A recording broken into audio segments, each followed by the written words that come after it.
Petrol ની આવી છે, સોરી. તો ગેસ પર કેમ આટલી બધી લાઈન છે? ફ્રેન્ડ્સ, ખાલી પેટ્રોલ પંપની લાઈન હાલોલની અંદર બરોડામાં તો બધું શું કહેવાય, બધા પેટ્રોલ બધામાં પતી ગયું છે એવી ન્યૂઝ આવે છે. મેં કીધું ચાલો હવે આપણે દેખવા જઈએ, આપણાને પેટ્રોલ વગર પછી આપણે કેમ ના જઈશું, પુરાવા જઈએ. હે ભગવાન, બહુ ખુલ્લા મુશ્કેલ લાગે છે. ના રાગા ના રાગા ના ઉભું રહેવાય. તો ફ્રેન્ડ્સ, પેટ્રોલ નહીં મળવાની એ બધી અફવા છે. એટલે પેટ્રોલ તો બધાને મળવાનું છે. અફવાના લીધે આટલી બધી ભીડ થાય છે બધા પેટ્રોલ પંપ પર.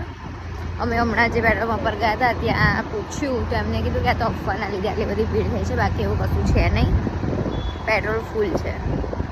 સો bye bye, Radhe Radhe. Information ગમે તો લાઈક, શેર અને સબસ્ક્રાઈબ કરતા જજો. Bye by.